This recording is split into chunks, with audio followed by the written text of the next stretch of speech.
નમસ્તે વિદ્યાર્થી મિત્રો, ધોરણ 10 વિષય ગણિત પ્રકરણ 7 યામ ભૂમિતિ ભાગ 8 તારીખ 19/9/2020। આજે આપણે પ્રશ્ન નંબર 6 ત્રિકોણ ABC ના શિરોબિંદુઓ A 4 6 B 1 5 C 7 2 છે। बाजुओं AB અને AC अनुक्रमे एक रेखा D અને E માં એવી રીતે છેદે છે જેથી AD છેદમાં AB બરાબર AE છેદમાં AC બરાબર 1/4। તો ત્રિકોણ ABC નું ક્ષેત્રફળ મેળવો, AD નું અને ત્રિકોણ ABC ના ક્ષેત્રફળ સાથે તેની તુલના કરો। तो आकृति ની અંદર પેલા ત્રિકોણ ABC અને આપણને AD ભાગ 1 આપ્યો છે અને AB ભાગ 4 આપ્યો છે, એટલે આખું 4 અને 4 માંથી એક ભાગ કરી લે 3 મળશે।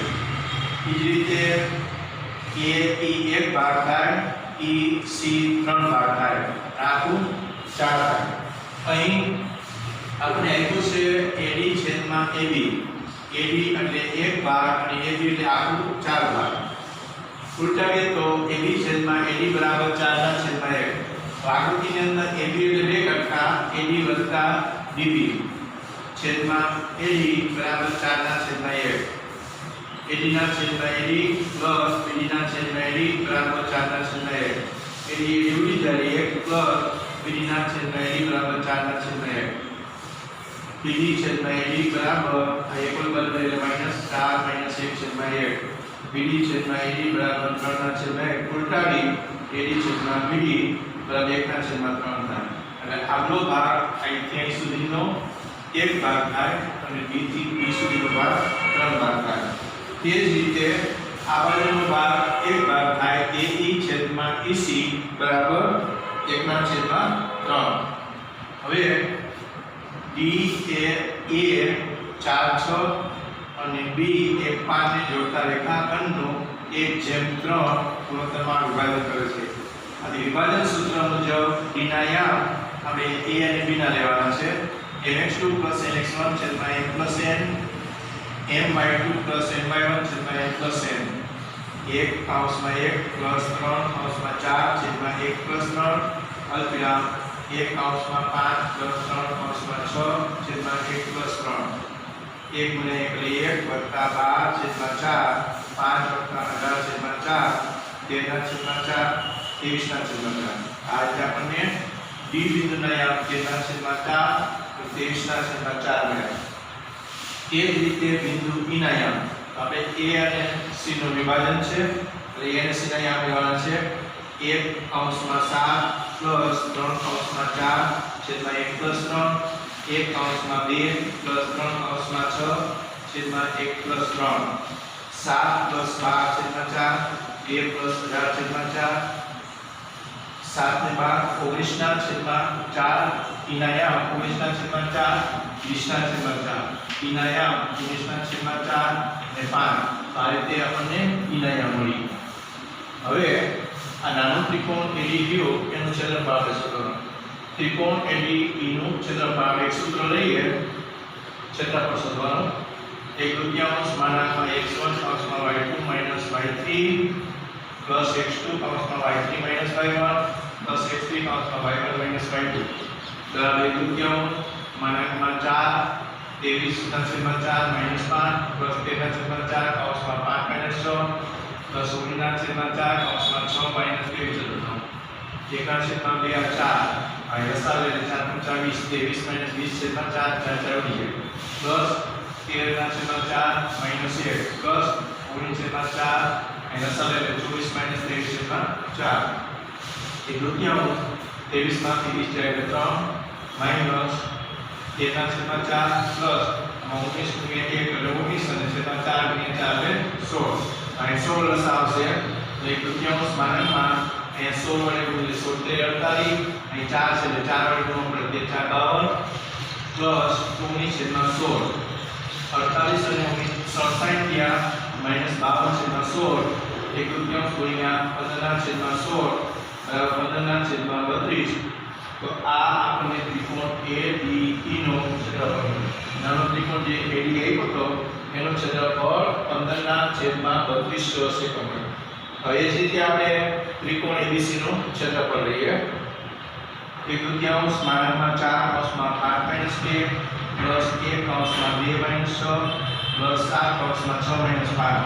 1/3 માનકમાં 4 કૌંસમાં 3 પ્લસ 1 કૌંસમાં -4 પ્લસ 7 કૌંસમાં 1. 1/3 માનકમાં 12 - 4 પ્લસ 7. 1/3 12 ને 7 19 અને 4 લે તો 15.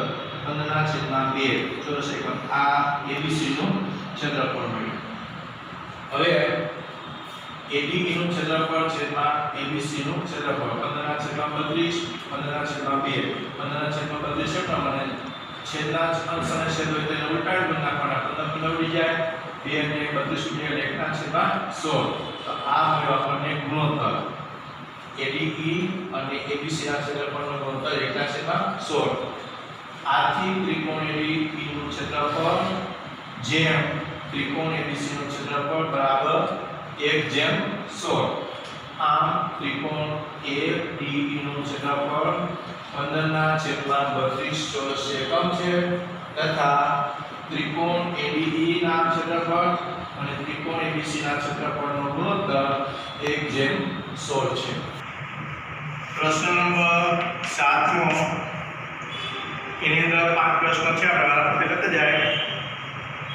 A 4 2 B 6 5 C 1 4 એ ત્રિકોણ ABC ના શિરોબિંદુઓ છે. પહેલો પ્રશ્ન A માંથી આ A બિંદુ એમાંથી દોરેલ મધ્યગા આ AD મધ્યગા છે. BC ને D માં મળે છે. બિંદુ D ના યામ આ બિંદુ D રહ્યું એના યામ આપણે શોધવાના છે. તો AD આ મધ્યગા AD એ મધ્યગા હોવાથી D એ BC નું મધ્ય બિંદુ છે. આથી મધ્ય બિંદુ સૂત્ર અનુસાર D ના યામ મધ્ય બિંદુ સૂત્ર x1 + x2 છેદમાં 2 અલ્પવિરામ y1 + y2 છેદમાં 2 6 + 1 છેદમાં 2 5 + 4 છેદમાં 2 બરાબર 7 ના છેદમાં 2 અલ્પવિરામ 9 ના છેદમાં 2. આ મળ્યા આપણને D ના યામ. પ્રશ્ન બીજો AP જેમ PD આ AP જેમ PD 2/1 એટલે AP નો ભાગ 2 છે PD નો ભાગ 1 છે. થાય તેવું બિંદુ P અહીંયા P લીધું છે. P એ AD પર છે તો P ના યામ શોધવાના છે આપણે. તો બિંદુ P એ AD નું આ 2/1 ગુણોત્તરમાં વિભાજન કરે છે. આથી વિભાજન સૂત્ર મુજબ બિંદુ P ના યામ વિભાજન સૂત્ર mx2 + nx1 છેદમાં m + n અલ્પવિરામ my2 + ny1 છેદમાં m + n બરાબર 2 કૌંસમાં 7 ના છેદમાં 2 પ્લસ 1 કૌંસમાં 4 છેદમાં 2 + 1 2 કૌંસમાં 9 ના છેદમાં 2 પ્લસ 2 કૌંસમાં 1 છેદમાં 2 + 1. આ 2 ઉડી ગયા 7 + 4 છેદમાં 3 આ 2 ઉડી ગયા 9 + 2 છેદમાં 3 બરાબર 11 ના છેદમાં 3 11 ના છેદમાં 3. આ મળ્યા આપણને બિંદુ P ના યામ. હવે પ્રશ્ન ત્રીજો BQ અહીંથી સુધી BQ હવે આપણે Q નો વારો લઈએ છીએ. BQ જેમ QE 2/1 અને CR જેમ RF 2/1 હોય એવા બિંદુઓ Q અને R અનુક્રમે મધ્યગા BE અને CF પર છે. તો Q અને R ના યામ આપણે શોધવાના છે. તો પહેલા આપણે E ના યામ શોધીએ. BE એ મધ્યગા હોવાથી E એ AC નું મધ્ય બિંદુ છે. આથી મધ્ય બિંદુ સૂત્ર અનુસાર E ના યામ મધ્ય બિંદુ સૂત્ર x1 + x2 છેદમાં 2 y1 + y2 છેદમાં 2 4 + 1 છેદમાં 2 2 + 4 છેદમાં 2 5 ના છેદમાં 2 અને 3 આ મળ્યા આપણને e ના યામ 5/2 અને 3 મળ્યા. હવે આપણે q મેળવીએ. હવે બિંદુ q એ b નું 2/1 ગુણોત્તરમાં વિભાજન કરે છે. આથી વિભાજન સૂત્ર મુજબ બિંદુ q ના યામ વિભાજનનું સૂત્ર mx2 nx1 m+n m/2 n/1 m+n બરાબર 2 કૌંસમાં 5/2 પ્લસ 1 કૌંસમાં 6/2 પ્લસ 3 2 કૌંસમાં 3 પ્લસ 1 કૌંસમાં 5/2 પ્લસ 3 આ બે ઉડી ગયા. 5 + 6/3 6 + 5/3 11/3 11/3 આ મળ્યા આપણને બિંદુ q ના યામ. હવે CF આ CF એ મધ્યગામ હોવાથી આ F રહ્યું એ AB નું મધ્ય બિંદુ છે. આથી મધ્ય બિંદુ સૂત્ર મુજબ f ના યામ મધ્ય બિંદુ સૂત્ર x1 + x2/2 y1 + y2/2 4 + 6/2 2 + 5/2 10/2 7/2 5 અને 7 દૂતીયાંશ આ મળ્યા આપણને f ના યામ 5 અને 7 દૂતીયાંશ 5 અને 7 દૂતીયાંશ. હવે આપણે એનો આ શોધીએ તો બિંદુ R એ CF નું 2/1 ગુણોત્તરમાં વિભાજન કરે છે. આ વિભાજન સૂત્ર મુજબ બિંદુ R ના યામ mx2 + nx1 m+n અલ્પવિરામ m/2 + m/1 m+n બરાબર 2 કૌંસમાં 5 પ્લસ 1 કૌંસમાં 1 2 + 1 2 કૌંસમાં 7/2 પ્લસ 1 કૌંસમાં 4/2 + 1 5 × 10 + 1/3 7 + 4/3 11/3 11/3 આ બિંદુ R ના યામ એટલે આપણે P Q R ત્રણેયના યામ શોધીધા. પ્રશ્ન નંબર 4 તમે શું અવલોકન કર્યું? તો એ સ્પષ્ટ જણાય છે કે P ના યામ 11/3 અલ્પવિરામ 11/3 Q ના યામ 11/3 અલ્પવિરામ 11/3 અને R 11/3 અલ્પવિરામ 11/3 એક જ બિંદુ દર્શાવે કારણ કે ત્રણેય યામ સરખાવ્યા. એટલે કે P = Q = R આ બિંદુ એક જ કહેવાય. આ દર્શાવે છે કે ત્રણેય મધ્યગાઓ એક જ બિંદુ P અથવા Q અથવા R એ સંગામી એટલે આ જગ્યાએ ત્રણેય ભેગી થાય છે. આ બિંદુને ત્રિકોણનું મધ્ય કેન્દ્ર કહે છે અને તેને સામાન્યતઃ તેને સંકેત મધ્ય કેન્દ્ર માટે સંકેત G કેપિટલ G વપરાય છે. તો આ દર્શાવવામાં આવે છે ત્રિકોણનું મધ્ય કેન્દ્ર દરેક મધ્યગાનું ત્રિકોણના શિરોબિંદુ બાજુથી 2/1 ગુણોત્તરમાં વિભાજન કરે છે. પાંચમો પ્રશ્ન જો A x1 y1 B x2 y2 અને C x3 y3 એ ત્રિકોણ ABC ના શિરોબિંદુઓ હોય તો આપેલ ત્રિકોણના મધ્ય કેન્દ્ર એટલે કે G ના યામ શોધો. ત્રિકોણ ABC ના શિરોબિંદુઓ A x1 y1 B x2 y2 અને C x3 y3 છે. ધારો કે આની અંદર મધ્યગા 3 AB બીજી મધ્યગા B અને ત્રીજી મધ્યગા CF એ ત્રિકોણ ABC ની મધ્યગા છે.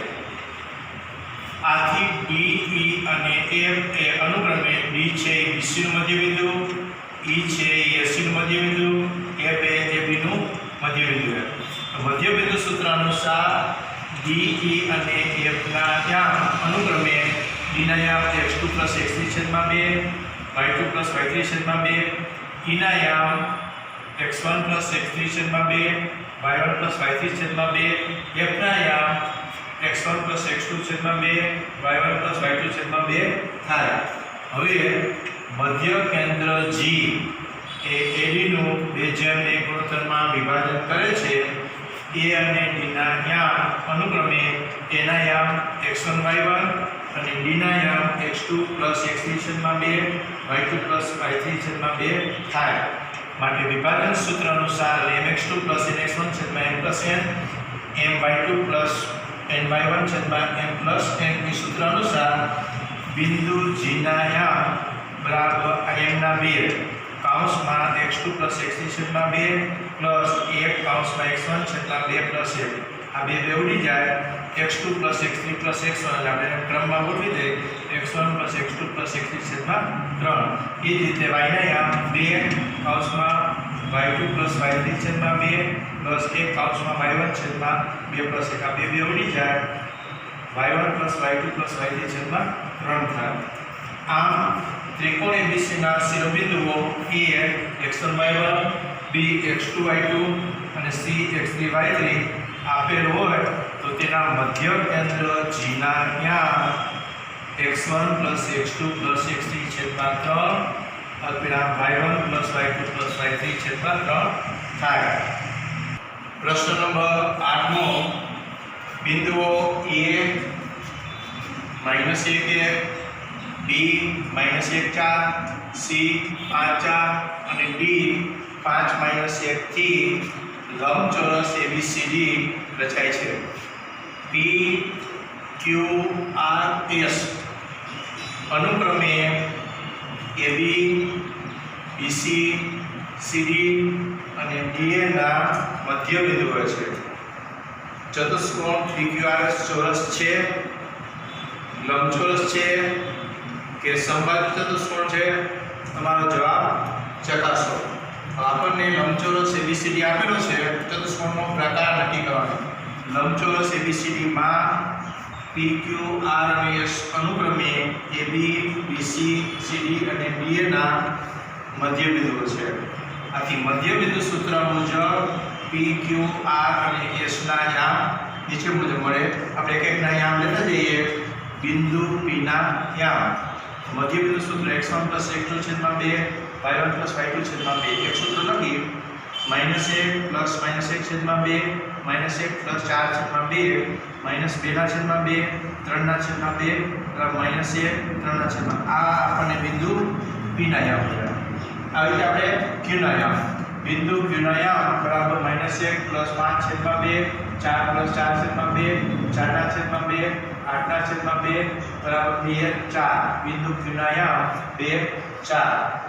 બિંદુ R ના યામ 5 + 5 છેદમાં 2 4 + -1 છેદમાં 2 બરાબર 10 ના છેદમાં 2 3 ના છેદમાં 2 બરાબર 5 અલ્પવિરામ 3 ના છેદમાં 2 બિંદુ R ના યામ. બિંદુ S ના યામ 5 + -1 છેદમાં 2 -1 + -1 છેદમાં 2 4 ના છેદમાં 2 -2 ના છેદમાં 2 2 અલ્પવિરામ -1 બિંદુ S ના યામ. અને આ રીતે આપણે ચારેય મધ્ય બિંદુ PQRS ના મધ્ય બિંદુ PQRS ના યામ શોધ્યા. હવે સાઈડ PQ² બરાબર અંતરનું સૂત્ર -1 -2 + 3/2 -4 બરાબર -3/2 + -5/2 બરાબર 9 + 25/4 4 લસા લઈ લે 9 4 36 + 25/4 PQ² બરાબર એક સાઈડના છેદમાં 4. એ જ રીતે QR² બરાબર 2 - 5/2 + 4 - 3/2 બરાબર -3/2 + 5/2 બરાબર 9 + 25/4 બરાબર 36 + 25/4 બરાબર QR² બરાબર એક સાઈડના છેદમાં 4.